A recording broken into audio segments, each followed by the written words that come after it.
और सब बढ़िया भाई लोग। तो चलिए हम लोग आज के क्लास को स्टार्ट करते हैं। आज का जो भी क्लास में हम लोग पढ़ने वाले हैं क्वेश्चन आंसर वगैरह, ये सभी बहुत ज्यादा इंपॉर्टेंट होगा हमारे एग्जाम के लिए, बिहार बोर्ड के लिए। ठीक है, जो फर्स्ट नंबर क्वेश्चन है देखेंगे, PCl5 ज्ञात है जबकि NCl5 ज्ञात नहीं है। इस क्वेश्चन को समझते कहता है कि PCl5 का निर्माण संभव होता है, मतलब PCl5 का निर्माण हो सकता है लेकिन NCl5 का निर्माण नहीं हो सकता है। इस बात को समझेंगे। आंसर में देखते हैं यहाँ पे जो NCl5 है इसके लिए नाइट्रोजन का इलेक्ट्रॉनिक विन्यास दिया हुआ है। ठीक है, तो इसमें कहता है जब इसमें नाइट्रोजन में कहता है जब इसमें का मतलब नाइट्रोजन में क्या देंगे हम लोग, ऊर्जा को देते हैं। ऊर्जा कहने मतलब डेल्टा को मतलब ऊर्जा को हम लोग डेल्टा के द्वारा सूचित करेंगे। ठीक है, एक छोटा सा मात्रा कहता जैसे हम लोग ऊर्जा देंगे तो इसका जो P कक्षा का इलेक्ट्रॉन है, किसका, नाइट्रोजन का जो P कक्षा का इलेक्ट्रॉन है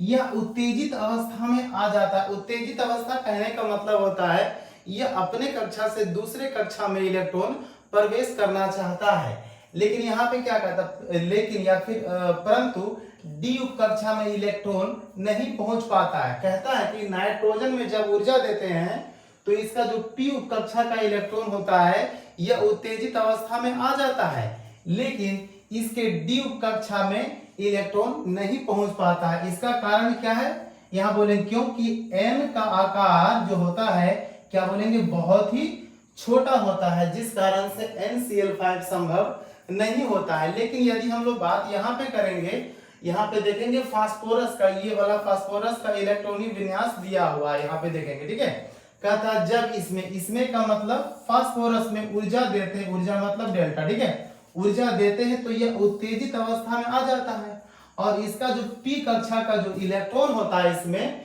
यह उत्तेजित होकर कहा मेरे भाई, डी उप कक्षा में प्रवेश कर जाता है। और ऐसा क्यों होता है, क्योंकि P का जो आकार होता है बहुत ही बड़ा होता है। जैसे हमने यहाँ पे देखा था N का आकार बहुत ही छोटा होता है, ठीक इसी प्रकार से यहाँ पे P का आकार बहुत बड़ा होता है, जिस कारण से क्या होता है कि ये PCl5 का निर्माण संभव होता है। अतः PCl5 ज्ञात है जबकि NCl5 ज्ञात नहीं है। अब हम लोग जरा सा नेक्स्ट नंबर क्वेश्चन में देखेंगे। नेक्स्ट नंबर क्वेश्चन कह रहा है हम लोग का PH3, जरा ध्यान देंगे भाई मेरे। नेक्स्ट नंबर क्वेश्चन में कहता है PH3 से PH4 प्लस का जो आबंध कोण है यह अधिक होता है, क्यों, समझाएं। इसको हम लोग एक्चुअली एक एग्जांपल भी लेके समझेंगे, लेकिन अभी क्या करते हैं पहले आंसर को देखेंगे।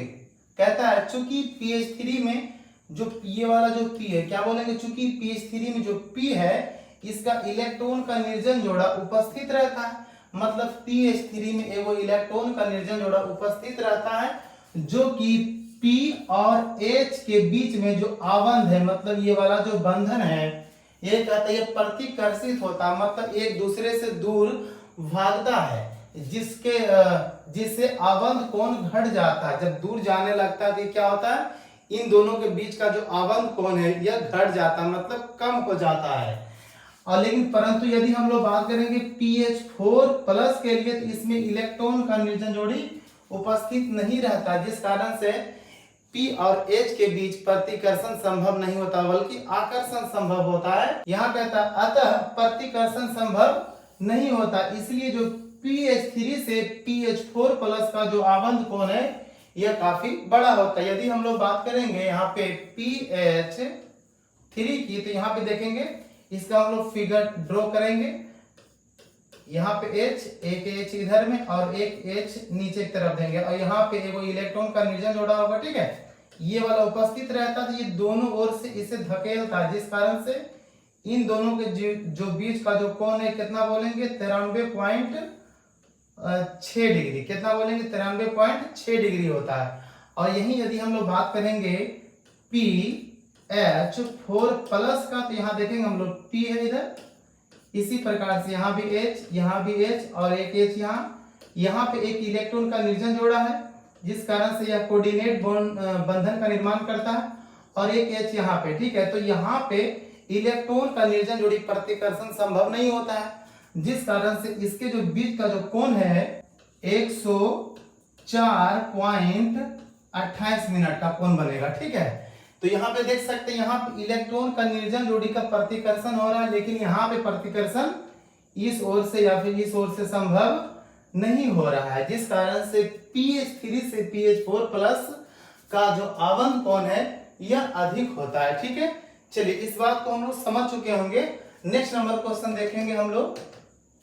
नेक्स्ट नंबर क्वेश्चन में कहता है नाइट्रोजन प्लस 5ON शो करता, मतलब दर्शाता है। ये थर्ड नंबर क्वेश्चन क्या बोलेंगे, नाइट्रोजन प्लस 5 ऑक्सीकरण अवस्था दर्शाता है, परंतु पेंटाहेलाइड जैसे कि NaCl5, देखो पेंटा मतलब 5 होता है, तो नाइट्रोजन के साथ 5 गो Cl या फिर Br वगैरह हम लोग जोड़ सकते हैं। ठीक है, इसका निर्माण नहीं करता। ऐसा क्यों होता है, इस बात को समझेंगे। ठीक है, तो यहाँ पे आंसर देखते हैं। चूंकि नाइट्रोजन के पास इलेक्ट्रॉन का एक निर्जन जोड़ा होता है, साथ ही इलेक्ट्रॉन के पास केवल 3 अयुग्मित इलेक्ट्रॉन रहते हैं एवं D उपकक्षा इसका खाली नहीं होता है, अतः नाइट्रोजन प्लस 5ON दर्शाता है, परंतु नाइट्रोजन पेंटाहेलाइड का निर्माण जैसे कि NCl5 NBr5 का निर्माण।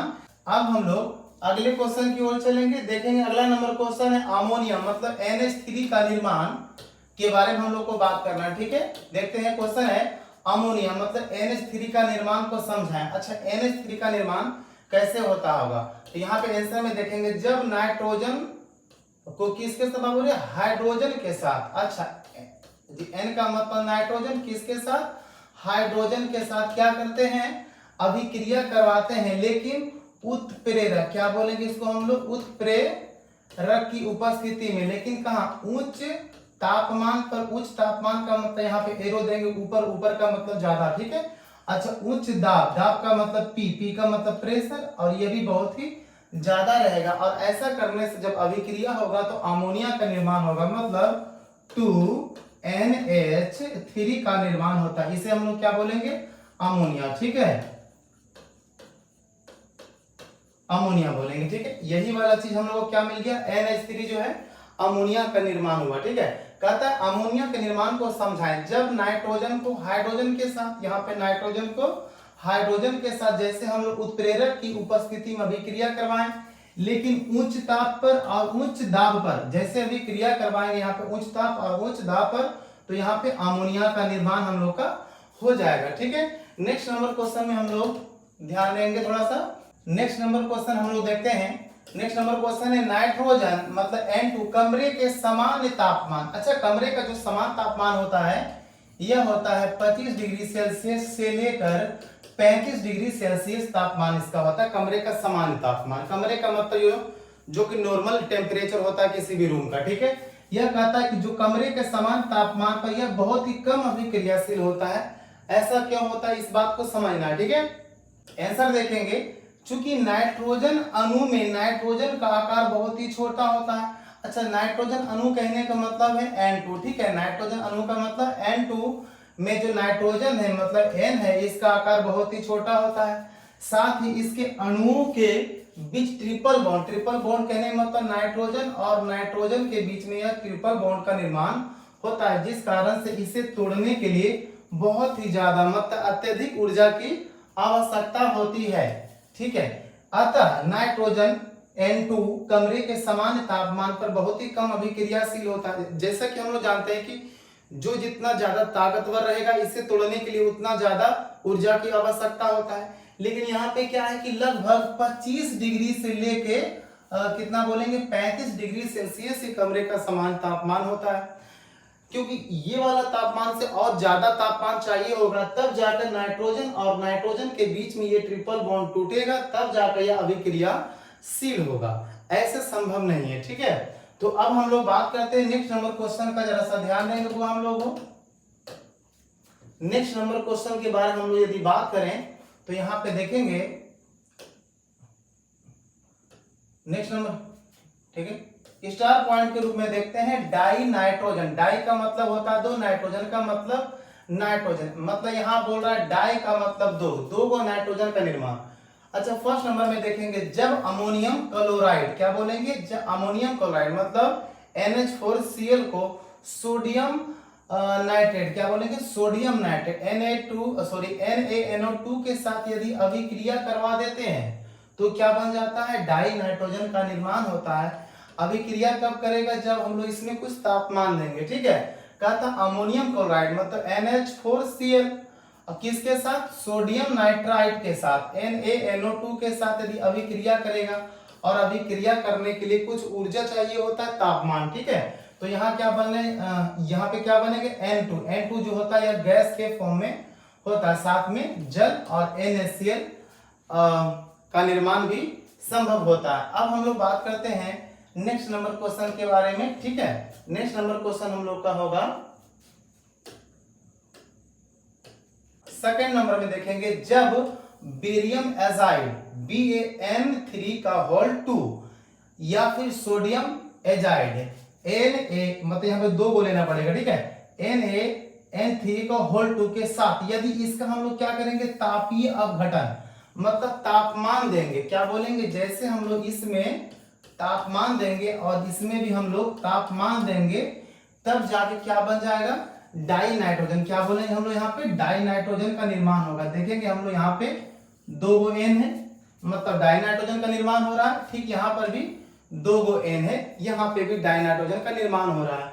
और ये वाला जो आगे में 3 है और यहाँ भी 3 है, यह केवल बैलेंस करने के लिए मतलब संतुलन करने के लिए ही दिया जाता है, ठीक है। स्टार पॉइंट के रूप में देखेंगे नाइट्रोजन मोनोऑक्साइड, नाइट्रोजन का मतलब M, मोनो का मतलब होता है एक पीस और ऑक्साइड का मतलब ऑक्सीजन। यहाँ पे जो ऑक्सीजन होगा कितना होगा, केवल 1 होगा, इसे शॉर्ट में क्या बोलेंगे, NO, क्या बोलेंगे, नाइट्रोजन मोनो ऑक्साइड। अच्छा, नाइट्रोजन मोनोऑक्साइड का निर्माण कैसे होता है, कहता है जब नाइट्रोजन को किसके साथ मेरे भाई, ऑक्सीजन के साथ उच्च तापमान पर अभिक्रिया करवाते हैं, मतलब ये जो नाइट्रोजन है इसको क्या करेंगे हम लोग ऑक्सीजन के साथ मतलब O2 के साथ उच्च तापमान पर, तापमान कहने का मतलब डेल्टा, और यह बहुत ही ज्यादा मतलब उच्च होना चाहिए, यदि इसको अभिक्रिया करवाएंगे तब जाकर नाइट्रोजन मोनोऑक्साइड मतलब NO का निर्माण होगा। तो यहाँ क्या बोलेंगे 2NO, एक्चुअली हम लोग को चाहिए क्या होता है NO मतलब नाइट्रोजन मोनोऑक्साइड, ये आगे वाला जो 2 है यह केवल बैलेंस करने के लिए यहाँ और यहाँ, ठीक है। स्टार पॉइंट के रूप में इसे भी देखेंगे हम लोग, जब अमोनियम कहने मतलब NH4 और नाइट्रेट कहने मतलब NO3 को जब हम लोग तापीय अपघटन का मतलब होता है, देखेंगे अपघटन का मतलब तोड़ना, लेकिन तापीय मतलब है क्या चीज, यहाँ पे ऊर्जा देकर जब तोड़ते हैं इसे, तो यहाँ क्या मिलता है हम लोग को N2। अच्छा, ये जो N2 है ये वाला बात समझेंगे, देखेंगे डाई का मतलब 2, नाइट्रोजन का मतलब नाइट्रोजन, मतलब यहाँ पे नाइट्रोजन की संख्या 2 है, और यहाँ पे देखेंगे मोनो का मतलब 1 होता, और ऑक्साइड का मतलब क्या बोलेंगे हम लोग, केवल 1 O, यहाँ क्या बोलेंगे डाई नाइट्रोजन मोनोऑक्साइड मतलब N2O बोल देंगे, ठीक है, डाई नाइट्रोजन मोनोऑक्साइड। और इसका रसायन जो कॉमन नेम होता है इसे क्या बोलेंगे हम लोग, नाइट्रस ऑक्साइड, इसे क्या बोलेंगे, डाई नाइट्रोजन मोनोऑक्साइड का निर्माण, ठीक है। अच्छा, यह कैसे होता है, जरा सा एग्जांपल के रूप में हमने यहाँ पे देखा, चाहे तो अमोनियम को किसके साथ, नाइट्रेट के साथ यदि तापीय अपघटन करा देंगे तो भी बन जाएगा, ठीक है। अच्छा, जरा सा स्टार पॉइंट के रूप में देखेंगे, यहाँ कहता है नाइट्रेट का मतलब होता है NO2, यदि यहाँ पे बोलेगा नाइट्राइड तो यहाँ पे क्या बोलेंगे NO3। इस बात में हम लोग को कंफ्यूजन नहीं होना चाहिए, ठीक है। नाइट्राइड का मतलब NO2, नाइट्रेट का मतलब NO3 होता है, और ये वाला कॉमनली इसे भाषा हम लोग क्या बोलते हैं, N2O को हम लोग क्या बोलेंगे, लाफिंग गैस मतलब हास्य गैस, इसे क्या बोलेंगे, लाफिंग गैस, लाफिंग गैस, इसका मतलब समझेंगे, ठीक है। लाफिंग गैस कहने का मतलब होता है यदि इसे किसी व्यक्ति को इनहेल करवा दिया जाएगा मतलब सूंघा दिया जाएगा इसको, तो वह ऑटोमेटिकली हंसना चालू कर देगा, इसीलिए इसका नाम हम लोग क्या रखते हैं, लाफिंग गैस। और ये वाला रंगहीन होता है मतलब कलरलेस, ये वाला क्या बोलेंगे, कलर, COLOUR, कलरलेस होता है, कौन, N2O, डाई नाइट्रोजन मोनोऑक्साइड क्या बोलेंगे, यह कलरलेस गैस होता है, रंगहीन होता है।